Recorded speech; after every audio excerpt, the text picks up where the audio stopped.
New York City is a place of lights, but those lights cast the longest shadows. My name is Elena, and for months I lived in the most expensive penthouse on Park Avenue. To the world, I was nobody. I was the girl who walked 3 steps behind the family. I was the one who made the beds, cleaned the spills, and stayed silent. I was the nanny. People think being a nanny in a billionaire's house is a dream. They see the marble floors, the gold-plated faucets, and the view of Central Park. But they don't see the coldness that lives inside these walls. Marcus Thorne, the man who owned half of Manhattan, lived here with his wife Lydia and their 5-year-old son Leo. To the cameras, they were the perfect American family. But behind closed doors, the perfection was a lie. I remember the day I arrived. Marcus was in his study, his eyes glued to 3 different computer screens. He barely looked at me when I walked in. "The boy needs to be fed at 6, bathed by 7, and out of sight by 8, he said, his voice cold and robotic. "My wife has a very busy social calendar. Don't disturb her." I looked at little Leo. He was standing in the corner of the vast living room, clutching a tattered teddy bear. His eyes were too big for his face, filled with a sadness that no 5-year-old should carry. When I reached out to hold his hand, he flinched. That flinch told me everything. This wasn't a home. It was a prison. Lydia Thorne was the most beautiful woman I had ever seen. But her beauty was like a frozen lake, pretty to look at, but dangerous to step on. She treated Leo not as a son, but as a fashion accessory that had gone out of style. "Elena," she said, her voice sharp as a diamond. She was putting on ruby earrings that cost more than my life's earnings. "Keep the brat away from me. I have a gala tonight, and I cannot have him wrinkling my dress with his sticky hands." "He just wants a hug, Mrs. Thorne," I whispered. She turned to me, her eyes flashing with a sudden dark fire. "You are here to work, not to give parenting advice. If I wanted a therapist for my son, I would have hired one. You are a nanny. Remember your place." I watched her walk out, the scent of her expensive perfume lingering like a poison. I looked at Leo, who was hiding behind a velvet curtain. My heart broke for him. But more than that, I felt a familiar heat rising in my chest. They didn't know why I was really there. They didn't know that my last name wasn't actually Elena. Late that night, after Leo had finally fallen asleep, I sat in my small staff room. I pulled out a crumpled, yellowed photograph from my pocket. It showed 2 young girls laughing on a beach in Malibu. One was my older sister Sophia. The other was me. Sophia was Marcus Thorne's first wife. She was the woman who had built his empire with him, only to die in a mysterious car accident 6 years ago, just months after Leo was born.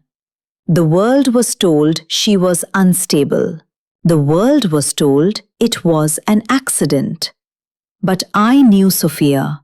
She loved life. She loved her baby. She wouldn't have driven off a cliff. I looked at the high-tech security cameras in the hallway. I knew Marcus had installed them to keep intruders out. He didn't realize he had invited the most dangerous intruder of all inside. I wasn't just there to watch Leo. I was there to find out who killed my sister.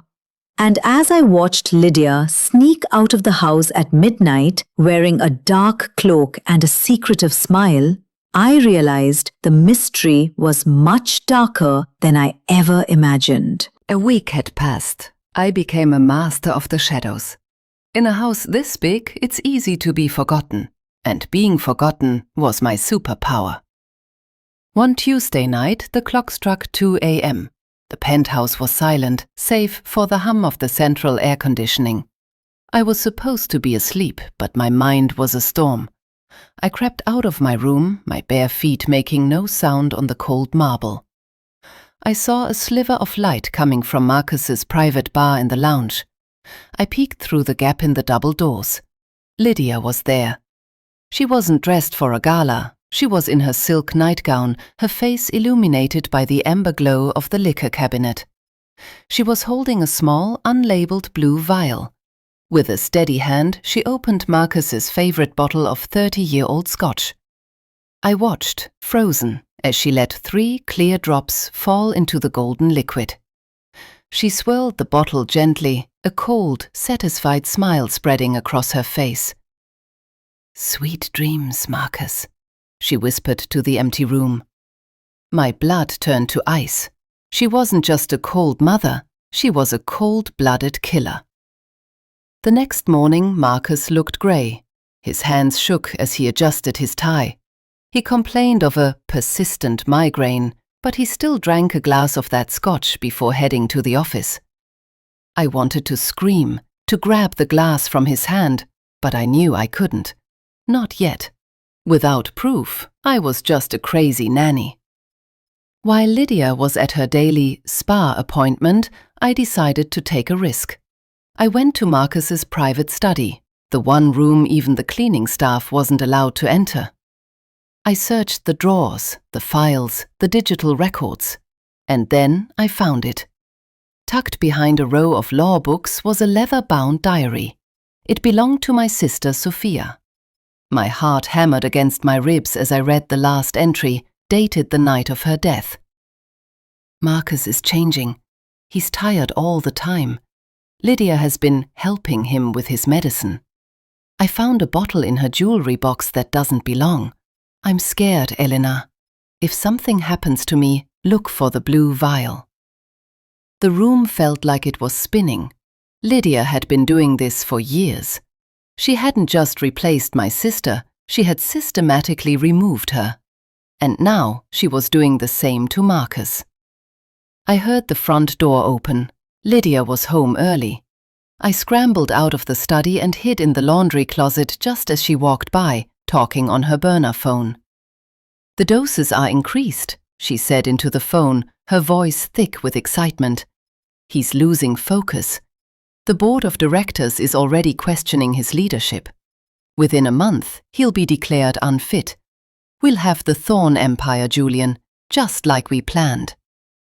Julian Vane, Marcus's biggest rival, the man who had tried to bankrupt the Thorne family for a decade.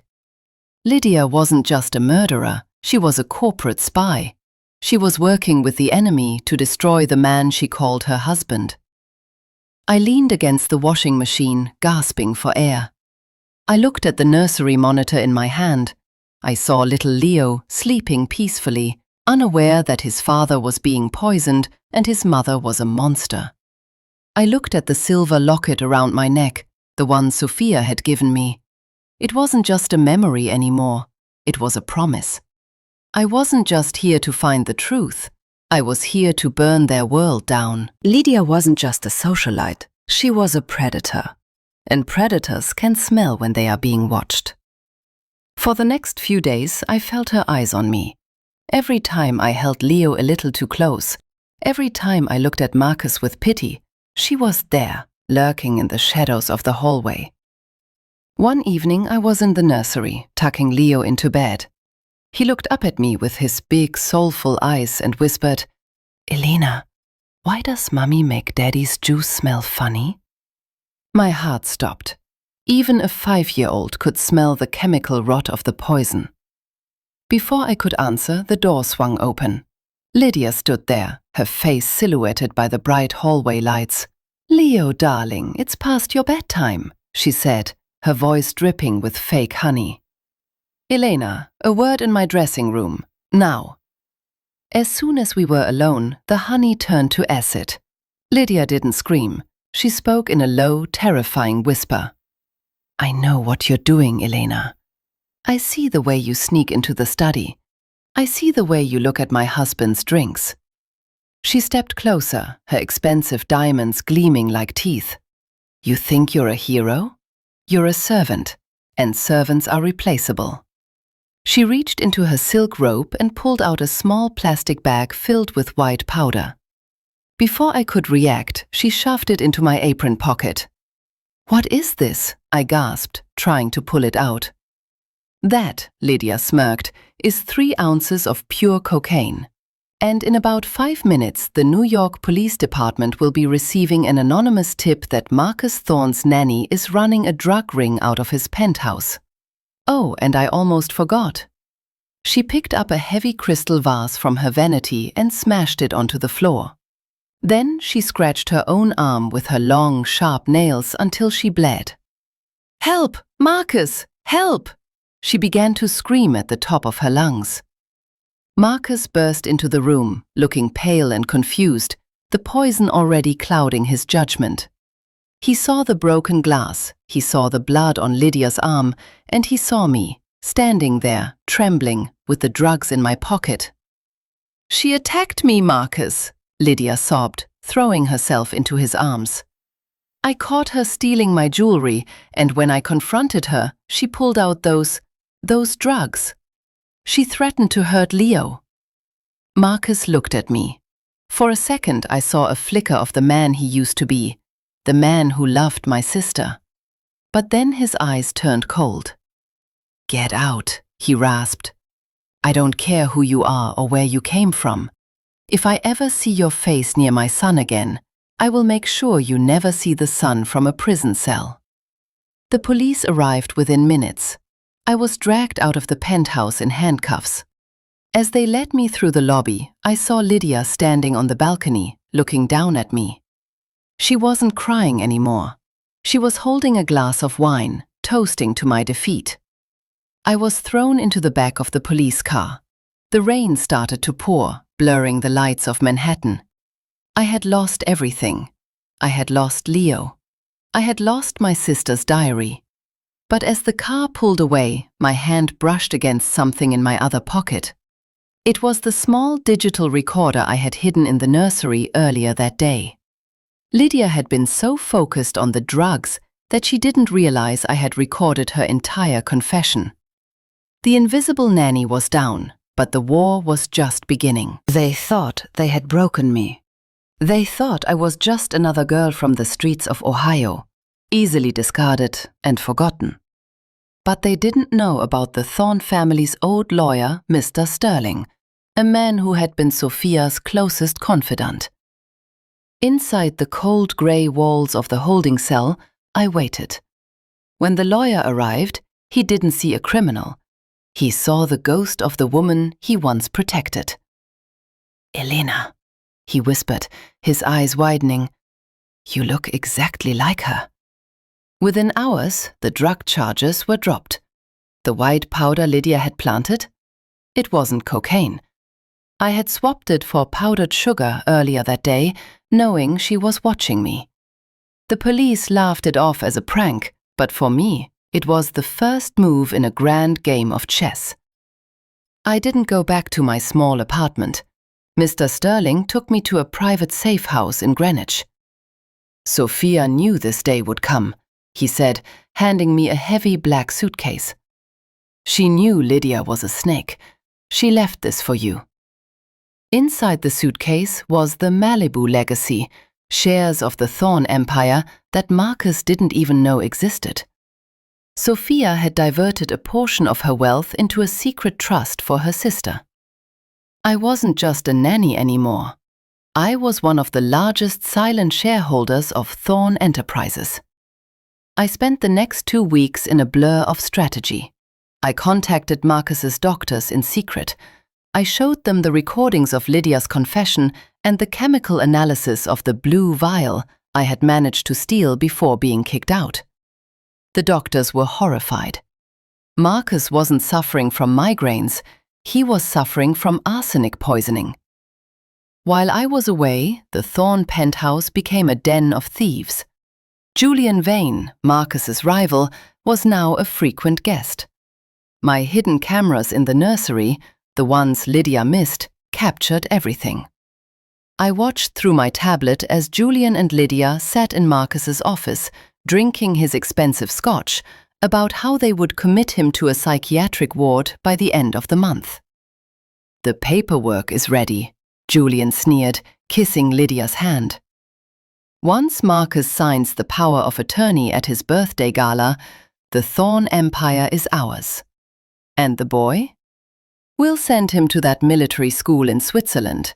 He won't be our problem anymore." I watched little Leo through the screen. He was sitting outside the office door, his head on his knees, crying silently. He was waiting for me.